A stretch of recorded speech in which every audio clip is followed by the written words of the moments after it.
Ang anak kong babae ay tumingin sa akin sa mata at nagsabi, "Hindi namin aaksayahin ang aming buhay sa isang matandang babaeng malapit ng mamatay." Pagkatapos ay kinuha niya ang kanyang bag at lumabas ng aking bahay. Sinundan siya ng mga anak kong lalaki nang walang isang salitang sinabi sa akin. 20 minuto matapos isara ang pinto, tumunog ang telepono ko. Doktor ko iyon. At ang sinabi niya sa akin ay nagtulak sa akin na umupo sa sahig ng aking kusina at tumawa. Hindi dahil may nakakatawa, kundi dahil sa unang pagkakataon sa loob ng 4 na araw, naintindihan ko ng lubusan kung sino talaga ang mga anak ko. Ang pangalan ko ay Elena Reyes. Ako ay 63 taong gulang. At hanggang 4 na araw bago ang tawag na iyon, naniniwala ako na pinalaki ko ang 3 mabubuting tao. Mali ako sa halos lahat ng bagay noong taong iyon. Pero hindi ako kailanman nagkamali tungkol sa tawag na iyon. Magsisimula ako mula sa simula dahil karapat-dapat mong maunawaan kung paano napupunta ang isang babae sa sahig ng sarili niyang kusina, iniwan ng mga anak na binigyan niya ng lahat. Nakatira ako sa Cebu sa isang bahay na binili namin ng yumaong asawa kong si Tomas noong 31 taon na ang nakalipas. Ito ay isang simpleng 2 palapag na bahay na may balkonahe sa paligid, ang uri ng lugar kung saan umiirik ang sahig sa isang wika na tanging ang mga naninirahan doon ang nakakaunawa. Pumanaw si Tomas noong 6 na taon na ang nakalipas dahil sa sakit sa puso na hindi namin inaasahan. Pinalaki ko ang aming 3 anak ng mag-isa pagkatapos noon, bagaman noon pa man ay mga adulto na sila na may sariling buhay, sariling apartment, at sariling dahilan kung bakit naging tawag ang mga bisita at naging text sa kaarawan ang mga tawag.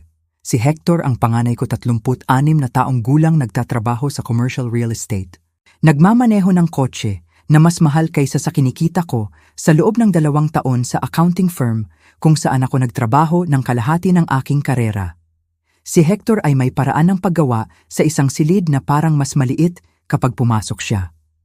Hindi dahil maingay siya, kundi dahil may inaasahan siya.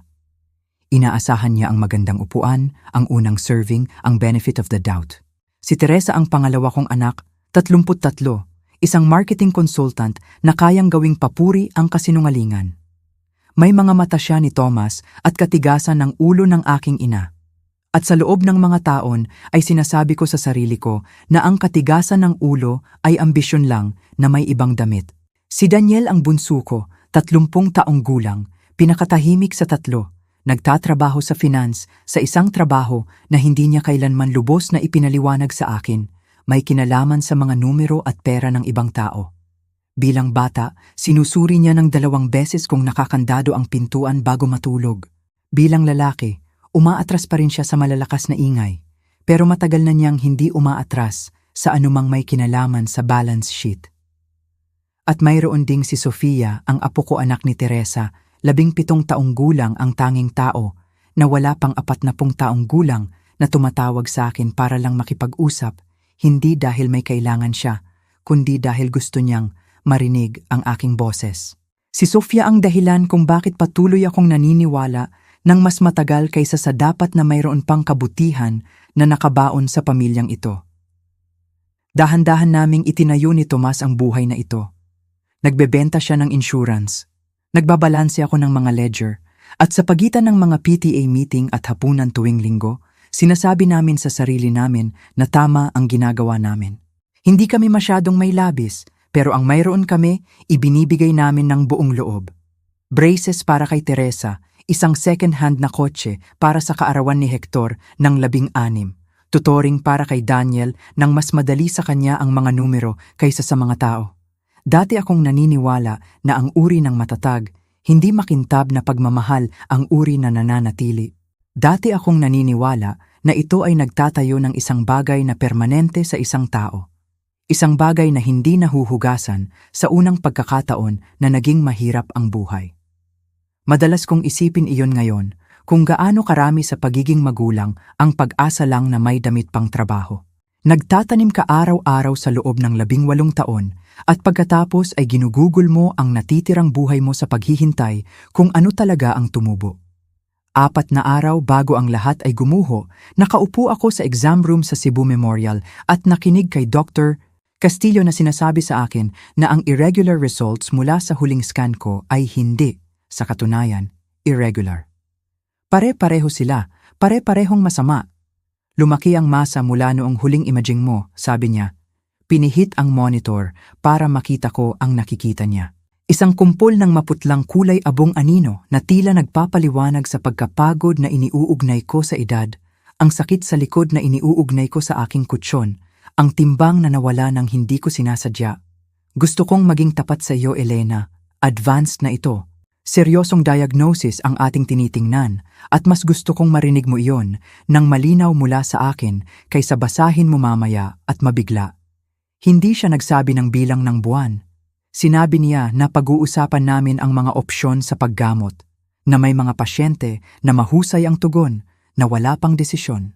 Pero buong buhay kong adulto ay nakatrabaho ako sa mga numero at alam ko kung ano ang tunog kapag sinusubukan ng isang tao na lumambot ang hugis ng isang matalas. Umuwi ako nang nakabuka ang mga bintana kahit Oktubre na at nagsisimulang lumamig. Dahil kailangan ko ng hangin na dumadaan sa mukha ko para maramdaman na hindi pa ako tumigil sa pag-iral sa bersyon ng buhay na binalak ko. Nagpark ako sa driveway at nakaupo doon ng 11 minuto bago ko mapilitang pumasok. Nang gabing iyon, bago ko tawagan ang mga anak ko, tinawagan ko ang kapitbahay at pinakamalapit na kaibigan kong si Margarita Delgado na nakatira 3 pinto ang layo mula noong bago pa isilang si Sofia. Nailibing din ni Margarita ang asawa at sa mga taon mula noon ay nabuo namin ang uri ng pagkakaibigan na hindi nangangailangan ng paliwanag kundi katapatan lang. Huwag mo silang tawagan ngayong gabi, sabi niya nang sabihin ko ang balita. Umupo ka muna riyan. Hayaan mo munang sa iyo ito bago ito maging sa iba. Hindi ako nakinig. Sa tingin ko may bahagi sa akin na gusto kong dalhin agad ng mga anak ko ito. Tulad ng dinadala ko ang bawat lagnat at bali ng buto at lungkot nila sa loob ng 30 taon nang hindi kailanman hiniling na maghintay sila ng kanilang turn. Nang gabing iyon, tinawagan ko ang mga anak ko, ang 3. Sumagot si Hector sa ikalawang tugtog. Ma, pupunta ako bukas ng umaga. Mahal kita. Huwag kang mag-alala sa anuman. Sumagot si Teresa na bitak na ang boses. Pupunta ako ngayon din, ma. Mahal na mahal kita.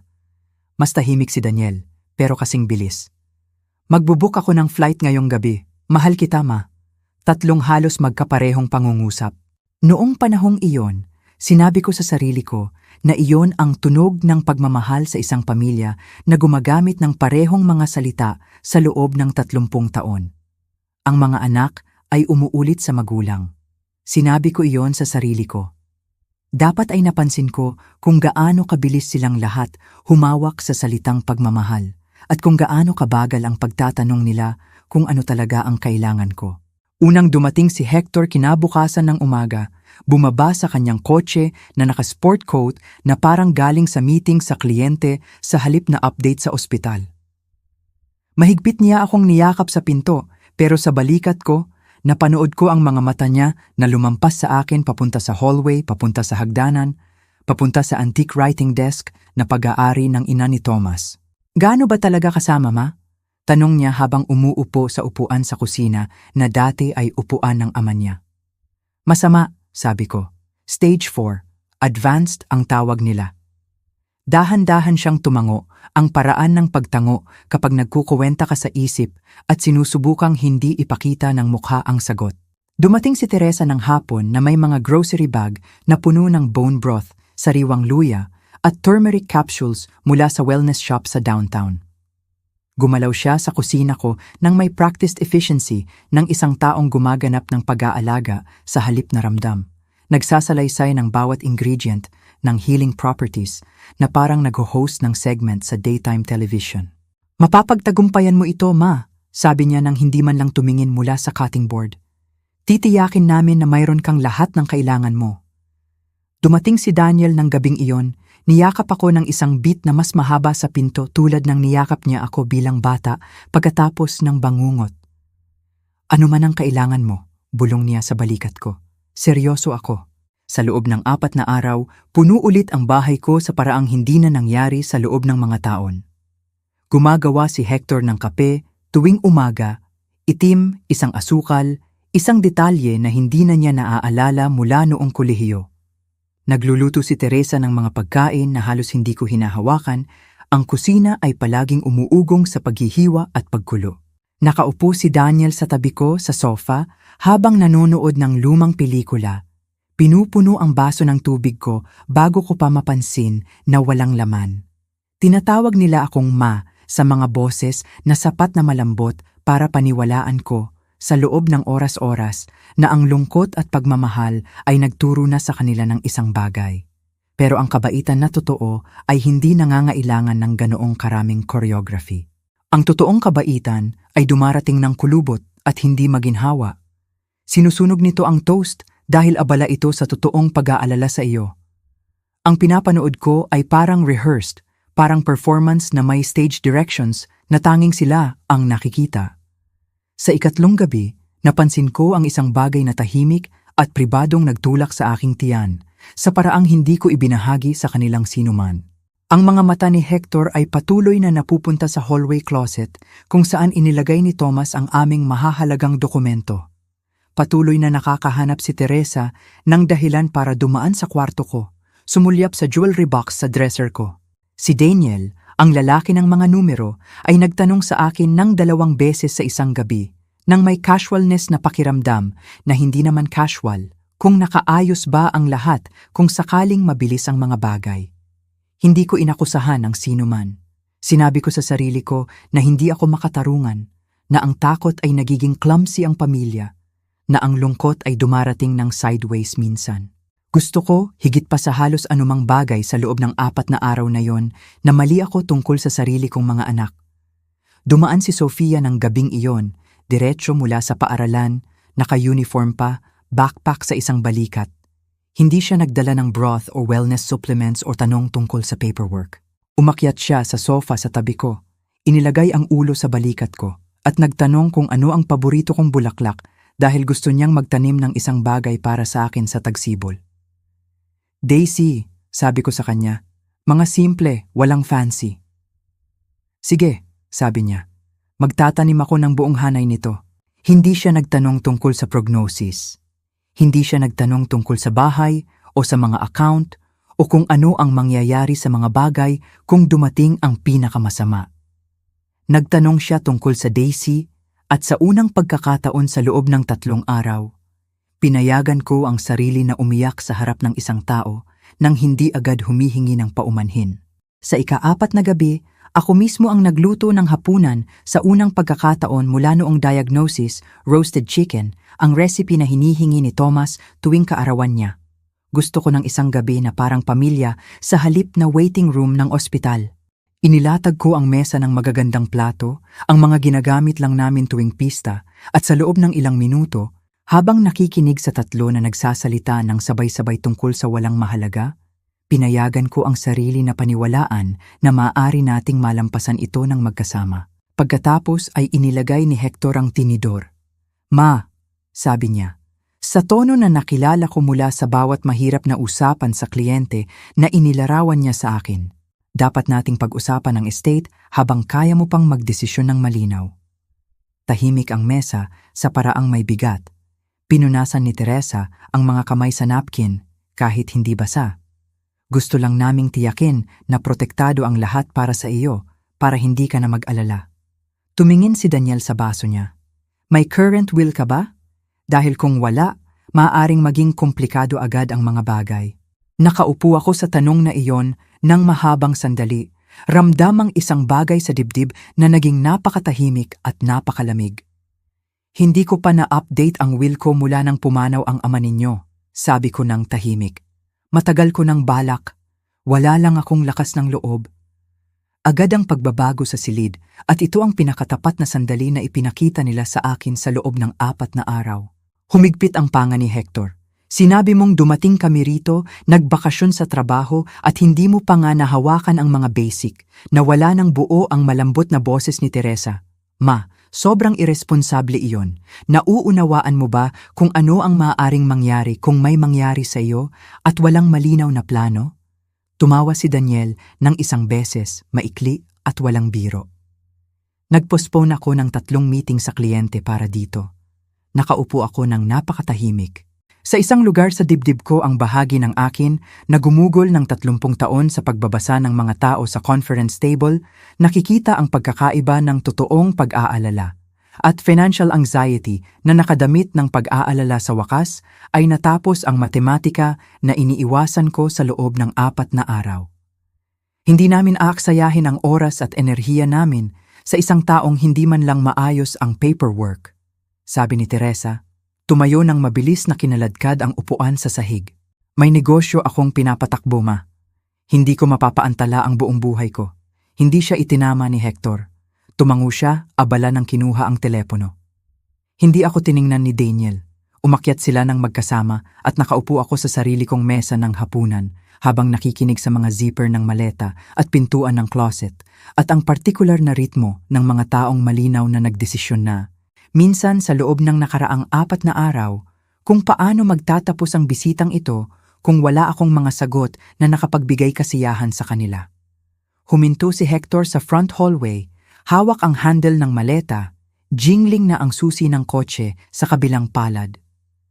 Dapat kang tumawag ng estate attorney bukas agad, sabi niya, na parang nagbibigay sa akin ng payo sa stock pick bago maging messy. Pagkatapos ay binuksan niya ang pinto.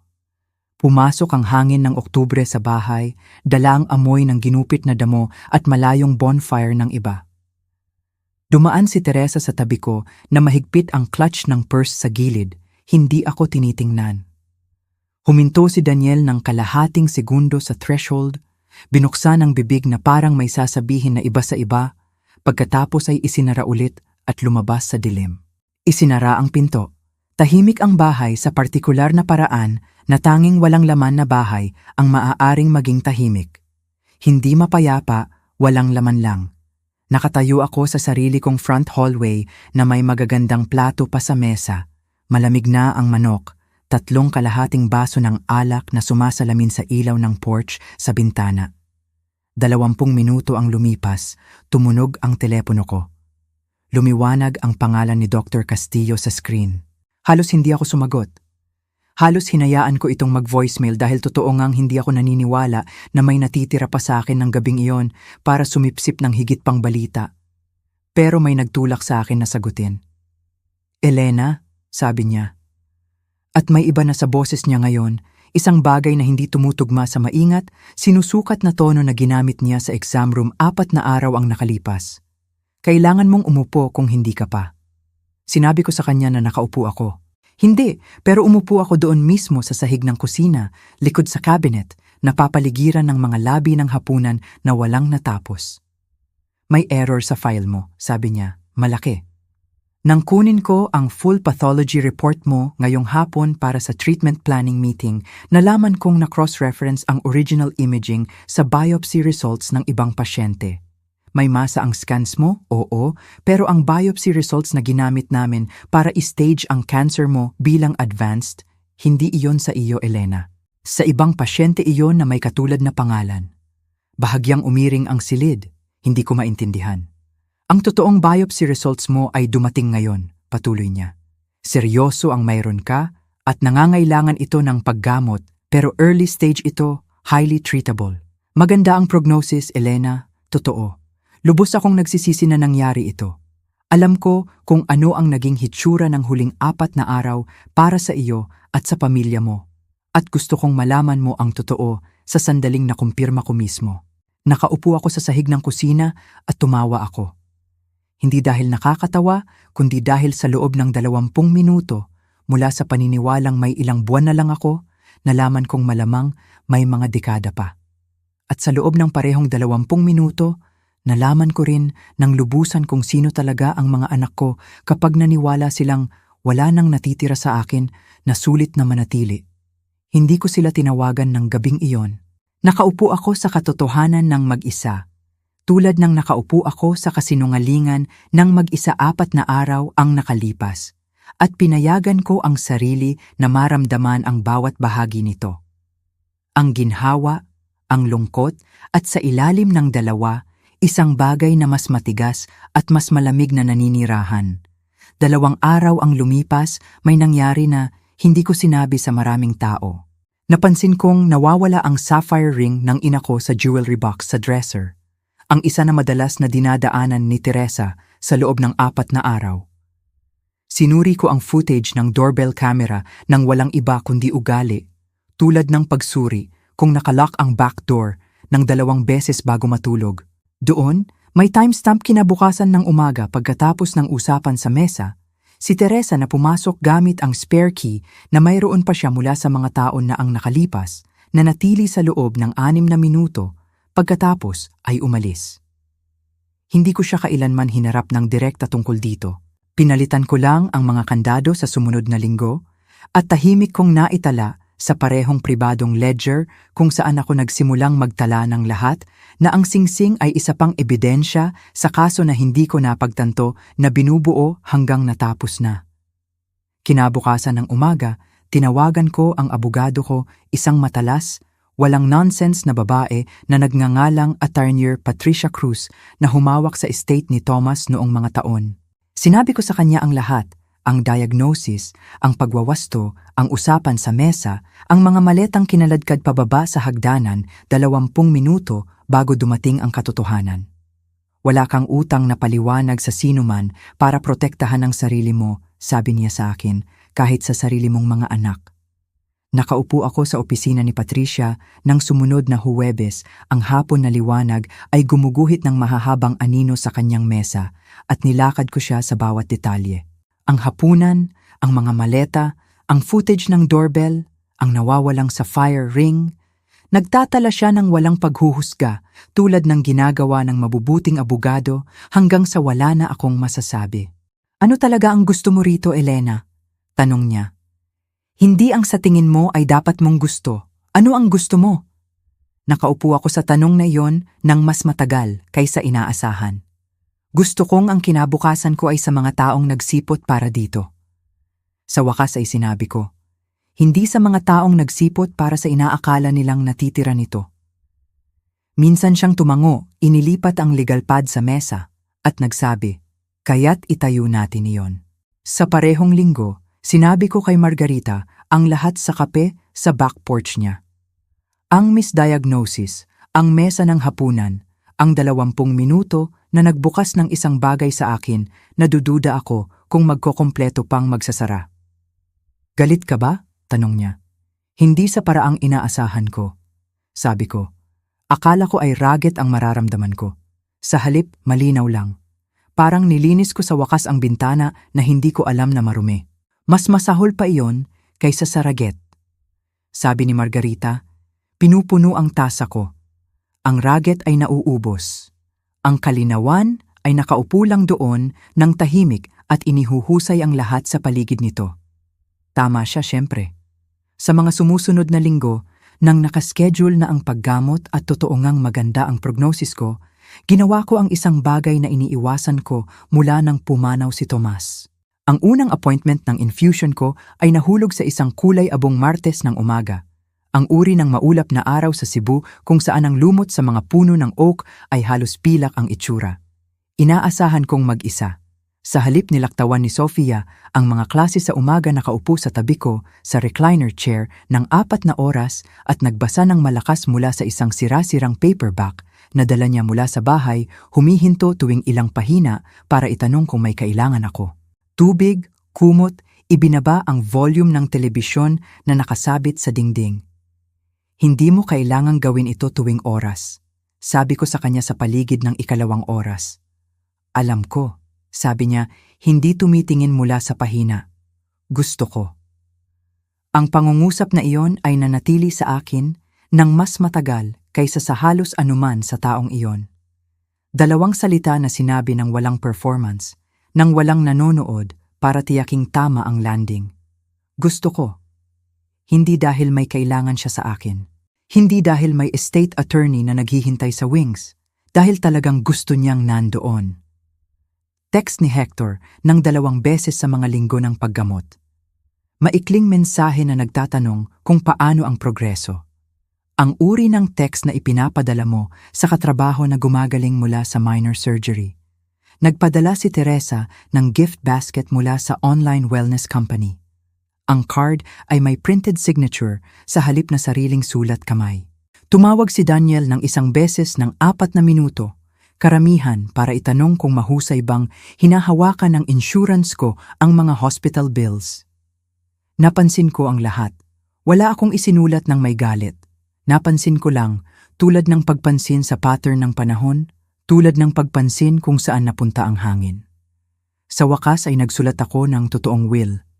Hindi ang luma, malabo na dokumento na iniiwasan kong i-update dahil sa lungkot at pagod, kundi isang malinaw, sadyang plano. Ang bahay sa Cebu, ang may balkonahe sa paligid, ay mapupunta kay Sofia kapag siya ay 25, hawak sa trust hanggang noon.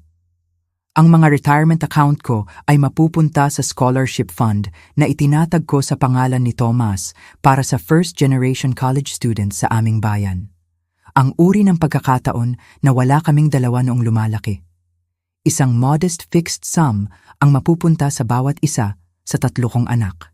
Sapat para kilalanin na sila pa rin ang mga anak ko, hindi sapat para gantimpalaan ang napanood ko sa sarili kong mesa ng hapunan. Hindi ko ito ginawa dahil sa spite. Gusto kong maging malinaw tungkol doon dahil ang spite ay nagniningas ng mainit at mabilis na nawawala. At ang desisyong ito ay nanggaling sa isang lugar na mas malamig at mas matatag kaysa doon. Ginawa ko ito dahil ang mga aksyon ay may hugis at ang hugis ng ginawa ng mga anak ko sa huling 20 minuto bago nila malaman na magbabago ang katotohanan ay nagsabi sa akin ng lahat ng kailangan kong malaman tungkol sa kung ano talaga ang pinahahalagahan nila. Nalaman ni Sofia ang tungkol sa will ng mga buwan ang lumipas, hindi mula sa akin, kundi mula kay Teresa, na tila natuklasan ang mga dokumento habang naghahanap sa mga file ko sa isa sa kanyang bihirang mga bisita. Tinawagan ako ni Sofia ng gabing iyon, umiiyak. Hindi dahil may minana siya, kundi dahil sa wakas ay naintindihan niya ang nangyari sa mesa ng hapunan noong nakaraang taon. Sinabi nila iyon? Tanong niya. Umalis sila ng ganoon?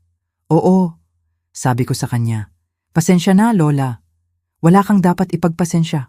Sabi ko, ikaw lang ang hindi kailanman humingi sa akin ng anuman maliban sa oras ko. Nalaman ni Hector ang tungkol sa will sa Pasko, ang unang pagtitipon ng pista mula noong diagnosis kung saan sa wakas ay sinabi ko sa 3 kong anak ang totoo. Hindi lang tungkol sa will, kundi tungkol sa misdiagnosis, tungkol sa 20 minuto sa pagitan ng kanilang pag-alis at ang tawag na nagbago ng lahat. Ang katahimikan sa dining room ko nang matapos ako ay hindi katulad ng anumang naranasan ko sa loob ng 63 taon ng mga hapunan ng pamilya. Pinaparusahan mo kami para sa pagkakamaling ginawa namin nang akala namin ay mamamatay ka. Sa wakas ay sinabi ni Hector, mahigpit ang boses sa pagitan ng galit at hindi paniniwala.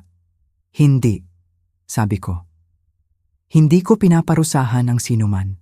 Pinipili ko lang na itayo ang kinabukasan ko sa mga taong nagsipot para sa akin nang hindi kailangan ng financial incentive para manatili. Ipinakita ninyo sa akin kung sino kayo nang naniwala kayong wala nang matatamo. Naniwala ako sa inyo. Napuno ang mga mata ni Teresa, pero napansin ko, kahit noon, na ang kanyang luha ay dumating lang pagkatapos kong banggitin ang will, hindi nang inilarawan ko ang mesa ng hapunan. Hindi nang inilarawan ko ang 20 minuto nang mag-isa sa sahig ng kusina na nagtatanong kung gaano karami ang oras na natitira sa akin. Si Daniel, tahimik gaya ng dati, sa wakas ay nagsalita. Natakot kami. Hindi namin alam kung ano ang gagawin sa ganitong takot. Ang takot ay hindi nagtatanong tungkol sa paperwork bago itanong kung nasasaktan ako, sabi ko. Ang takot ay hindi nagdadala ng estate attorney bago itanong kung ano ang nararamdaman ko. Ang napanood ko sa dining room ko ay hindi takot, Daniel. Matematika iyon. At napakahusay kong kumilala ng matematika kahit nakadamit ito ng pagmamahal. Wala silang sagot doon. Sinubukan ni Teresa ng 1 beses pa, Mas mababa na ang boses, halos nakikiusap. Ma, pwede ba nating pag-usapan ito nang walang mga abogado at trust? Usap lang tulad ng pamilya? Usap tayo tulad ng pamilya, sabi ko. Ito ang hitsura kapag sinabi na ng isang ina sa mga anak ang totoo sa halip na pamahalaan ang kanilang damdamin. Gumugol ako ng 30 taon doon. Hindi ko na ginagawa yon. Itinulak ni Hector ang upuan, tulad ng ginawa niya ng gabing unang nagsimulang magbitak ang katotohanan sa pagitan namin. Kaya't iyon na? Isang masamang hapunan? Lahat? Hindi isang hapunan, sabi ko. 20 minuto. Ang 20 minuto kung saan kayong lahat ay nagdesisyon ng eksakto kung gaano ako kahalaga bago ninyo magkaroon ng dahilan para maniwalang mahuhuli kayo. Napanood ko ang isang bagay na dumaan sa mukha niya na halos mukhang pagkilala. Ang paraan ng hitsura ng isang tao kapag sa wakas ay narinig ng malakas ang pangungusap na iniiwasan sa loob ng ulo ng mga buwan. Hindi ko itinaas ang boses. Hindi kailangan ang pinakatahimik na pangungusap sa silid na iyon ang pinakamabigat ang landing tulad ng karaniwang ginagawa ng mga totoong bagay. Bumalik si Hector ng mag-isa. 3 linggo pagkatapos ng hapunan sa Pasko, nagpark ng kotse sa parehong driveway. Pero sa pagkakataong ito ay walang sport coat, walang cologne na nag-aanunsyo sa kanya bago makarating sa pinto. Nakatayo siya sa porch ko na mas maliit kaysa sa nakita ko kailanman. Pwede ba tayong mag-usap? Tanong niya. Tayo lang. Pinapasok ko siya. Nakaupo kami sa mesa ng kusina, ang parehong kung saan nagkalat ang lahat ng mga buwan ang nakalipas at nang mahabang sandali ay walang nagsalita sa amin. Patuloy kong inuulit ang hapunan na iyon. Sa wakas ay sinabi niya. Patuloy kong sinusubukang alamin kung kailan eksakto ako naging isang taong magsasabi ng ganoon sa sariling ina. Ano ang napagdesisyunan mo? Tanong ko. Sa tingin ko, hindi ito nangyari sa isang sandali, sabi niya. Sa tingin ko, dahan-dahan ito nangyari sa loob ng mga taon. Tuwing pinapalitan ko ang bisita ng tawag. Tuwing sinasabi ko sa sarili ko na babawiin ko mamaya.